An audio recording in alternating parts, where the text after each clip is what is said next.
खबरों में आगे बढ़ते हैं। बिल्ला विधानसभा चुनाव क्षेत्र के लोकप्रिय पूर्व विधायक लगातार 5 चुनाव लड़कर फिर से तैयारी में हैं। आपको बता दें कि बिल्ला विधानसभा चुनाव को औद्योगिक क्षेत्र के रूप में परिष्कृत कर किसानों के लिए भी विशाल संभावना का विकास करेंगे। 2 बार आपने बिल्हा विधानसभा क्षेत्र का प्रतिनिधित्व किया है। तीसरी बार भी आपको उम्मीद है कि मौका मिलेगा, ऐसा संकेत भी मिला था। और जब मुख्यमंत्री जी आपको साथ में लेके गए थे तो क्षेत्र में ये बात लगभग लोगों को समझ में आई कि एक बार फिर आप नेतृत्व करेंगे। क्या प्राथमिकता होगी अगर आपको मौका मिलता है तो?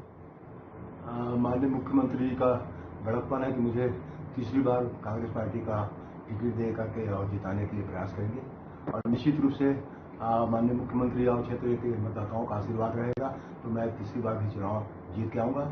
मेरा पहला प्राथमिकता ये रहेगा कि छत्तीसगढ़ के किसानों को भरपूर, मेरे बिल्हा विधानसभा के किसानों को भरपूर मात्रा में नदी के किनारे बिजली प्राप्त हो, जिससे नदियों को पानी के दोहन करके अपने कृषि और सब्जी के काम में ला सके। आपका क्षेत्र पानी से काफी समय से जूझ रहा है, क्या योजना बनाएंगे? निश्चित रूप से बिल्हा विधानसभा क्षेत्र में पानी की बांध नहीं है, लेकिन जो अभी भैंसा जल योजना बन के तैयार हुआ है, अभी तो हमारे बिल्हा विधानसभा तक पानी नहीं पहुंच पाया है, लेकिन केनाल बना करके इसको गांव-गांव तक पहुंचाने के लिए हम बांध को रखेंगे और उसको हम प्राथमिकता के साथ में हम बांध का पानी खेतों तक पहुंचे ऐसा व्यवस्था करेंगे और लिफ्ट इरिगेशन के माध्यम से किसानों को प्रोत्साहित करेंगे कि आप लोग श्रीनाथ नदी में, अरपा नदी में, जहाँ एनीकट में बहुत मात्रा में पानी भरा हुआ है, वहाँ पे पानी को लिफ्ट के माध्यम से हमारा सावतपुर में चल रहा है एक कार्यक्रम स्वर्गीय अशोकराव जी के समय का।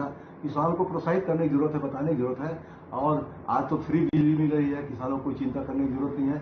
लिफ्ट इरिगेशन के माध्यम से किसानों को प्रोत्साहित करके खेतों तक पानी पहुंचाने का काम करेंगे। आपका क्षेत्र राष्ट्रीय राजमार्ग से जुड़ा हुआ है, औद्योगिक क्षेत्र के रूप में भी पहचाना जाता है और उद्योग लग सके, उनको बढ़ावा मिल सके, क्या संसाधन यहाँ पर जुटाए जाने चाहिए? देखिए, माननीय मुख्यमंत्री जी ने उद्योगों को कर माफ कर दिया है और उद्योग के लिए हमारे पास सिरगिटी तिखरा में जमीन आरक्षित किया गया था, आज सिलपहरी में भी जमीन आरक्षित किया गया है।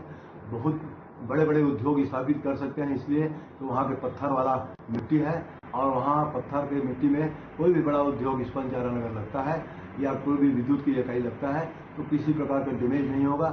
ऐसे ऐसे स्थान जैसे डगौरी के क्षेत्र में इस्पात चारण पुराना स्थान लेके बैठा हुआ है, आज रियल एस्टेट चला रहा है उसको।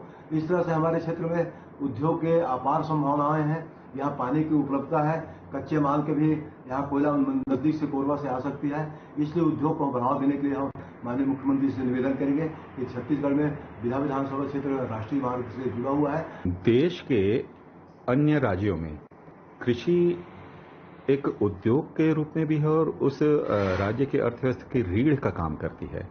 हमारे राज्य में कृषि क्यों पिछड़ रही है? छत्तीसगढ़ में 15 साल तक भारतीय जनता पार्टी की सरकार थी और उन्होंने किसानों के साथ छलावा किया, बेईमानी किया और जो 2100 रुपये क्विंटल, 300 रुपये क्विंटल देने की बात कही गई थी वो नहीं दिए। कृषि में किसान कमजोर हो गए, खातुओं में भी सब्सिडी देने का था उसको भी वो कम कर दिए। आज हमारे छत्तीसगढ़ के माननीय मुख्यमंत्री जी जिन्होंने 25 रुपये क्विंटल देने का वादा किया और वादा ही नहीं, उन्होंने लगातार 25 रुपये क्विंटल किसानों को धान खरीदी करते आ रहे हैं और अभी वर्तमान इस साल की स्थिति में 2022-23 में 2640 रुपये क्विंटल धान खरीदी हुई है। तो आज किसान बहुत मजबूत महसूस हो रहा है अपने आप को। किसान के बेटी का शादी हो रहा है, अच्छे लेन देन कर रहा है, ट्रैक्टर खरीद रहे हैं, बाइक खरीद रहे हैं और किसान अगर मजबूत हुआ है तो व्यापारी भी मजबूत हुआ है और व्यापारी अगर मजबूत हुआ है तो उद्योग व्यवसाय भी मजबूत हुआ है। तो कृषि छत्तीसगढ़ में एक उद्योग के रूप में अब सामने आ गया है।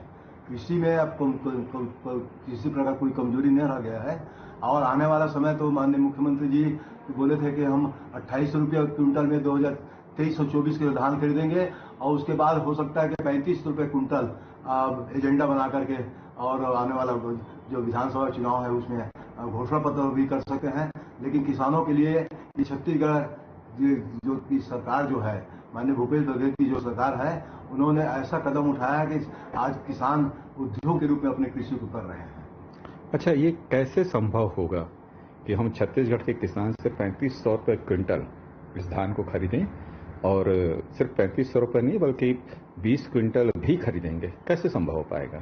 देखिए, इथेनॉल बनाने के लिए छत्तीसगढ़ में फैक्ट्रियां लगना शुरू हो गया है और केंद्र सरकार आज नहीं तो कल इथेनॉल को प्रोत्साहित करेगी और उनका अनुमति मिलेगा। और आज पूरे भारतवर्ष में देखिए तो अकाल की स्थिति है, चावल की कमी महसूस हो रहा है और छत्तीसगढ़ एक ऐसा राज्य है जहां छत्तीसगढ़ का चावल सर्वश्रेष्ठ चावल माना जाता है, मिठास गुणवत्ता वाला चावल माना जाता है और यहाँ का चावल देश विदेश सभी जगह पर्याप्त मात्रा में निर्यात करते हैं। तो 25-20 कुंटल जो खरीदी करने की बात कहा है, किसान को आगे बढ़ाने के लिए बात कहा है। 15 कुंटल तो भारतीय जनता पार्टी दे नहीं रहा था, कांग्रेस के हम लोग सब विधायक थे, आवाज उठाए तो वो लोग 10 से 15 कुंटल किए। फिलहाल इस बुलेटिन में इतना ही। खबरों की और भी जानकारी के लिए बने रहे हमारे साथ। नमस्कार।